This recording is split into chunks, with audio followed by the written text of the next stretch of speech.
अस्सलाम वालेकुम ख़वातीन व हज़रात, सीमा हैदर केस के हवाले से मुसलसल इस मुद्दे पे बात कर रहे हैं। जैसे कोई नई डेवलपमेंट सामने आती है आप लोगों के साथ शेयर करते रहते हैं। अभी एक ख़बर हमारे पास निकल कर सामने आई है दोस्तों। अच्छा, खबर देने से पहले सनातनी बहन भाई अपनी माता श्री का प्रणाम करें। देखें आज बैकग्राउंड आज फ्रेम जो मैंने सेट किया ना, क्या खूबसूरत फ्रेम है ना। हरियाली है इस साइड पे, ये जानवर वगैरह। तो दोस्तों सीमा केस के हवाले से आप लोगों को एक कल मैंने ब्रेकिंग न्यूज़ दी थी कि एक भारतीय वकील हैं, उन्होंने बाकायदा सुप्रीम कोर्ट ऑफ हिंदुस्तान को एक याचिका उन्होंने लिखने का मतलब ड्राफ्ट बना लिए थे। वो जितने भी डॉक्यूमेंट्स हैं AP सिंह ने उसके साथ बदतमीज़ी की थी, तो वो सारे डॉक्यूमेंट्स ज़ाया कर दिए। लेकिन अब जो है ना, अब वही जो शख्स हैं, वही वकील जो वही लीगल एक्सपर्ट हैं, उन्होंने फिर से सुप्रीम कोर्ट ऑफ हिंदुस्तान का रुख कर लिया है और उन्होंने बाकायदा वो सारे डॉक्यूमेंट्स जो है ना वो हिंदुस्तान की सुप्रीम कोर्ट में जमा करवा दिए हैं। उन्होंने सवाल किया, ये वही सवाल हैं जो मोमिन साहब ने हिंदुस्तान के गृह मंत्रालय, विदेश मंत्रालय, जो भी मंत्रालय हैं उनसे सवाल पूछे थे कि ये औरत इलीगल तरीके से हमारे देश में घुसी। 12 जुलाई को ये बाकायदा सेलिब्रेशन, ये खुशियाँ जश्न मनाने का इसने ऐलान किया हुआ है। ये आई कैसे, कौन लेकर आया, किसने इसको भेजा, नेपाल से इलीगल तरीके से भारत में कैसे दाखिल हुई, क्या इसको शरण दे दिया गया है, इसको परमिशन दे दी गई है कि ये भारत में रहे।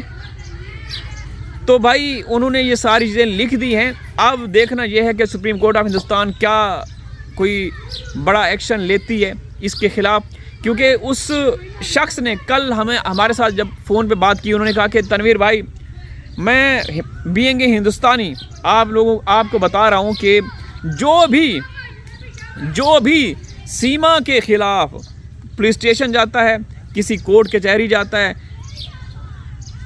कोई किसी भी इदारे में, विभाग में जाता है ना, तो वो लोग डर जाते हैं। वहाँ खलबली बात जाती है कि ये बंदा सीमा के ख़िलाफ़ क्यों एक अर्जी लेकर आया। मतलब सीमा की इतनी पावर, सीमा इतनी ताकतवर हो चुकी है। आप देख रहे हैं दोस्तों, सीमा की ताकत का अंदाज़ा आप उसके व्लॉग से लगा सकते हैं, जिसको 2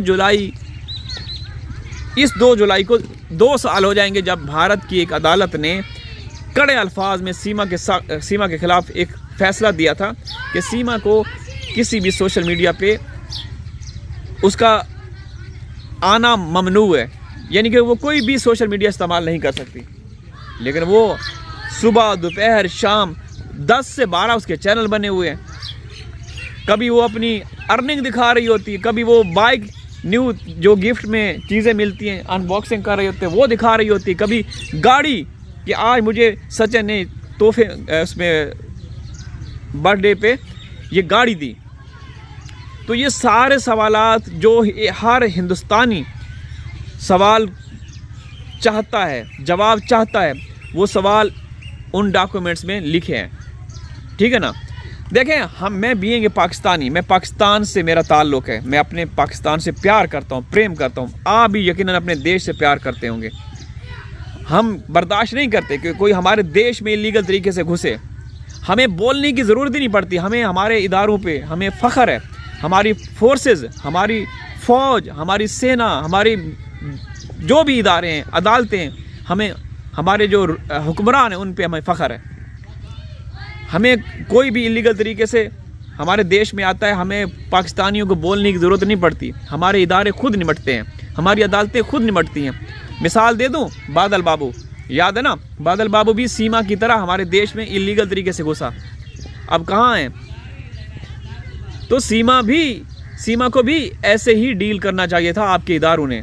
लेकिन क्योंकि सीमा को आपके बड़े बड़े जो लीडर हैं उन्होंने मिली भगत से एक प्लानिंग के तहत उसको बुलाया और उसका आगे चल के उसका इस्तेमाल करेंगे। ठीक है ना, आगे इस्तेमाल होगा, सीमा का इस्तेमाल किया जाएगा। देखें, सीमा का आप इस्तेमाल करें या ना करें, हमें तो कोई फ़र्क नहीं पड़ता, हमें तो घंटा ही फ़र्क नहीं पड़ता। बच्चे जो है ना, उनका खुदा न खास्ता अगर इस्तेमाल किया गया ना, इस्तेमाल तो अभी भी हो रहे हैं बच्चों को वीडियो में बार बार लेकर आ रहे हैं ताकि लोग देखें क्योंकि ज़ाहिर सी बात है बच्चों को लेकर आते हैं लोग, सीमा और सचिन हमदर्दियाँ लेना चाहते हैं कि बच्चे देखेंगे, बच्चों की वीडियोस देखेंगे, लोग ज़्यादा व्यूज़ आएंगे, अर्निंग ज़्यादा होगी। तो बात यह है दोस्तों, हमें अब देखना ये है कि मोमिन साहब ने भी तो कोशिशें की हैं। अब जिस भाई ने, एक वकील ने ये सब कुछ किया है, उससे ज़्यादा तो मोमिन साहब ने भी कोशिशें की हैं। 15-20 मुकदमात फ़ाइल किए, किसी का कोई हासिल वसूल हुआ नहीं हुआ। वो बेचारे अनथक कोशिशें कर रहे हैं। वो उन्होंने खुद कहा था कि मैं इस केस पे 15-20 लाख रुपए लगा चुका हूँ, यानी कि इंडिया के 15-20 लाख, पाकिस्तान के, अगर हिंदुस्तान के 20 लाख हो, पाकिस्तान के 60 लाख बनते हैं। तो वो सिर्फ़ और सिर्फ इंसानियत की खातिर उन बच्चों को वापस भेजने के लिए, हैदर को इंसाफ दिलाने के लिए। लेकिन जो चीज़ें चल रही हैं वो बड़ी है अफसोसनाक है। इसमें कोई दो राय नहीं, कोई शक और शुबात वाली बात नहीं कि सीमा को सरकार साथ दे रही है। क्या आप लोग नहीं समझते, अगर मोदी या योगी एक फरमान जारी करें, एक आदेश जारी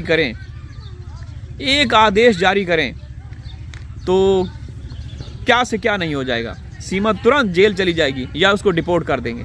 कोई अभी तक सीमा, दोस्तों देखें ना, आप इस बात से अंदाज़ा लगाएं कि सीमा को कितने बड़े मंसूबे के तहत बुलाया गया कि अभी तक उसकी जांच भी नहीं हुई, अभी तक उसकी चार्जशीट ही नहीं मुकम्मल की गई, चार्जशीट ही नहीं पेश की गई।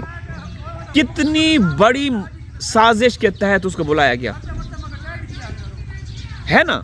अगर साजिश ना होती तो अब सीमा का कोई अता पता ना होता कि वो किस जेल में है, कौन सी जेल में है, ठीक है ना।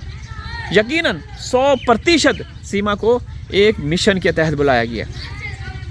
हैरत की बात है, आप लोग अभी भी सोए हुए हैं। जो गैरतमंद, पढ़े लिखे, असली और नस्ली भारतीय हैं, वो चाहते हैं, वो सब सवाल जो उनके जहनों में है कि ये आई कैसे, क्यों आई, किसने भेजा, कैसे रह रही है,